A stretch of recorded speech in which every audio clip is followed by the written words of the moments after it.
Hi, എല്ലാവർക്കും learn with കോൺഫിഡൻസിൻ്റെ പുതിയൊരു എപ്പിസോഡിലേക്ക് സ്വാഗതം.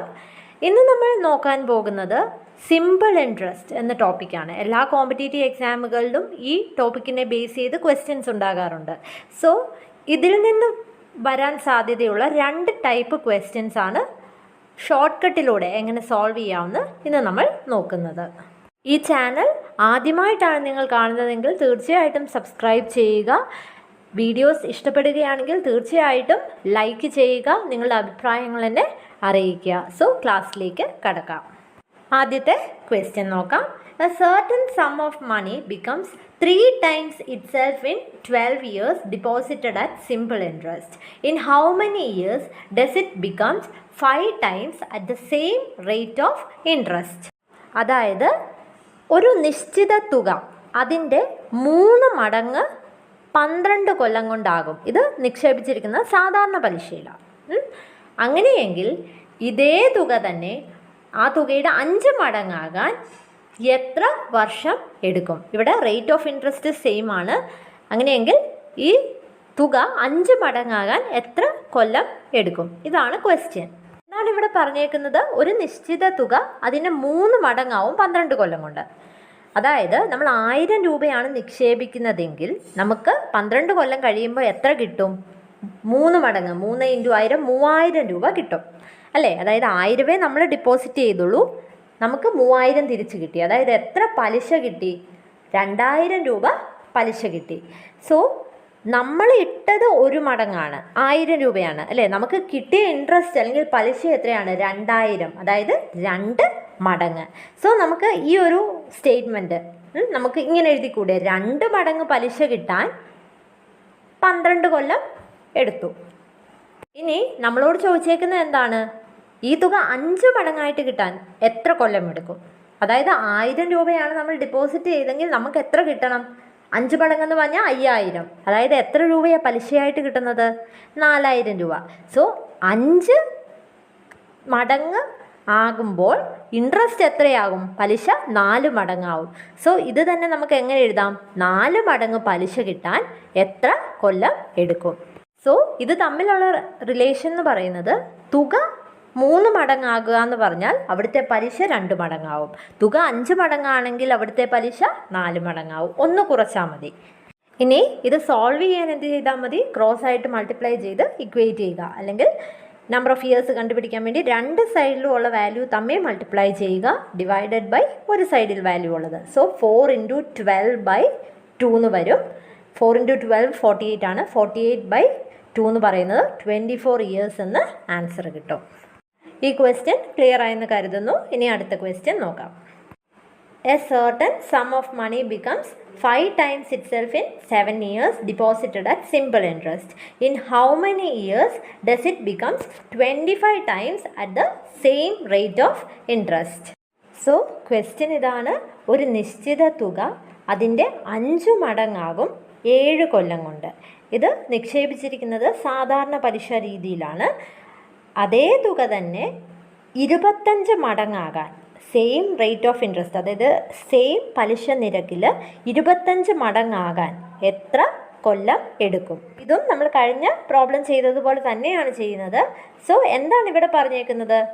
തുക 5 മടങ്ങ് 7 കൊല്ലം കൊണ്ടാകും. അതായത് അവിടുത്തെ പലിശ എത്ര മടങ്ങാകും? 4 മടങ്ങ്. സോ നമുക്ക് എന്തെഴുതാൻ പറ്റും? 4 മടങ്ങ് പലിശ കിട്ടാൻ എത്ര കൊല്ലം എടുക്കും? 7 കൊല്ലം എടുക്കും. ഇനി ചോദിച്ചിരിക്കുന്നത് നമ്മുടെ തുക 25 മടങ്ങാകുക. സോ പലിശ എത്രയാകും? 24 മടങ്ങ്. സോ 24 മടങ്ങ് പലിശ കിട്ടാൻ എത്ര കൊല്ലം എടുക്കും? ഇതാണ് ക്വസ്റ്റ്യൻ. ഇത് സോൾവ് ചെയ്യാൻ ഇനി എന്ത് ചെയ്താൽ മതി? ക്രോസ് ആയിട്ട് മൾട്ടിപ്ലൈ ചെയ്യുക. സോ ഒന്നും ചെയ്യേണ്ട, ക്വസ്റ്റ്യൻ മാർക്ക് കണ്ടുപിടിക്കാൻ വേണ്ടി 2 സൈഡിലുള്ള വാല്യൂസ് തമ്മിൽ മൾട്ടിപ്ലൈ ചെയ്യുക. സോ 24 × 7 ഡിവൈഡഡ് ബൈ 4 എന്ന് വരും. 4 6 ആണ് 24, 6 7 42 ഇയേഴ്സ് എന്ന് ആൻസർ കിട്ടും. സോ 42 കൊല്ലം എടുക്കും നമുക്ക് 24 മടങ്ങ് പലിശ കിട്ടാൻ.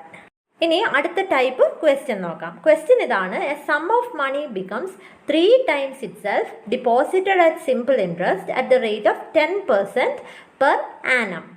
At what rate of interest it will become 2 times itself? So the question is, ഒരു നിശ്ചിത തുക അതിൻ്റെ 3 മടങ്ങാകാൻ, ഇത് സാധാരണ പലിശ രീതിയിലാണ് നിക്ഷേപിച്ചിരിക്കുന്നത്, അങ്ങനെ 3 മടങ്ങാകുമ്പോൾ പലിശ നിരക്കെന്ന് പറയുന്നത് 10% വാർഷികമായിട്ട്. ഇനി നമ്മളോട് ചോദിച്ചിരിക്കുന്നത് ഈ തുക 2 മടങ്ങാകുമ്പോൾ പലിശ നിരക്ക് എത്രയാണെന്നാണ്. സോ കഴിഞ്ഞ പ്രോബ്ലത്തിൽ നമ്പർ ഓഫ് ഇയേഴ്സ് ആണ് നമ്മൾ കണ്ടുപിടിച്ചത്. ഇവിടെ നമ്മളോട് ചോദിച്ചേക്കുന്നത് പലിശ നിരക്ക് എത്രയാണെന്നാണ്. സോ ഇതും കഴിഞ്ഞ പ്രോബ്ലം ചെയ്ത അതേ രീതിയിലാണ് ചെയ്യുന്നത്. ഇവിടെ എന്താണ് പറഞ്ഞേക്കുന്നത്? ഒരു നിശ്ചിത തുക 3 മടങ്ങാകും, അന്നേരമുള്ള പലിശ നിരക്കെന്ന് പറയുന്നത് 10%. സോ നമ്മൾ നേരത്തെ എഴുതിയ പോലെ തന്നെ 3 മടങ്ങ് തുക കിട്ടാൻ പലിശ എത്ര മടങ്ങാകും? 2 മടങ്ങ്. സോ 2 മടങ്ങ് പലിശ കിട്ടുമ്പോൾ ആ സമയത്തുള്ള പലിശ നിരക്കെന്ന് പറയുന്നത് 10%. ഇനി നമ്മളോട് ചോദിച്ചേക്കുന്നത് 2 മടങ്ങ് തുക കിട്ടുമ്പോൾ ആ സമയത്തുള്ള പലിശ നിരക്ക് എത്രയാണെന്നാണ്. സോ 2 മടങ്ങ് തുക തിരിച്ച് കിട്ടുക എന്ന് പറഞ്ഞാൽ ആ സമയത്ത് എത്ര പലിശയാണ് കിട്ടുന്നത്? 1 മടങ്ങ് പലിശ കിട്ടും. സോ 1 മടങ്ങ് പലിശ കിട്ടാനുള്ള ആ പലിശ നിരക്ക് എത്രയാണെന്നാണ് നമ്മളോട് ചോദിച്ചേക്കുന്നത്. സോ ഇവിടെ ആൻസർ കണ്ടുപിടിക്കാൻ എന്ത് ചെയ്താൽ മതി? 2 സൈഡിലുമുള്ള വാല്യൂസ് തമ്മിൽ മൾട്ടിപ്ലൈ ചെയ്യുക, ഡിവൈഡഡ് ബൈ ഒരു സൈഡിൽ വാല്യൂ ഉള്ളത് ചെയ്യുക. സോ 1 × 10 ഡിവൈഡഡ് ബൈ 2 എന്ന് വരും. അതായത് 10/2 5% ആയിരിക്കും റേറ്റ് ഓഫ് ഇൻട്രസ്റ്റ്. ഇനി last question. A sum of money becomes 5 times itself deposited at simple interest at the rate of 8% per annum. At what rate of interest it will become 7 times itself? So question ഇതാണ്. ഒരു നിശ്ചിത തുക 5 മടങ്ങാകാൻ ഉള്ള rate of interest അല്ലെങ്കിൽ പലിശ നിരക്കെന്ന് പറയുന്നത് 8%. ഇത് deposit ചെയ്തേക്കുന്നത് സാധാരണ പലിശ രീതിയിലാണ്.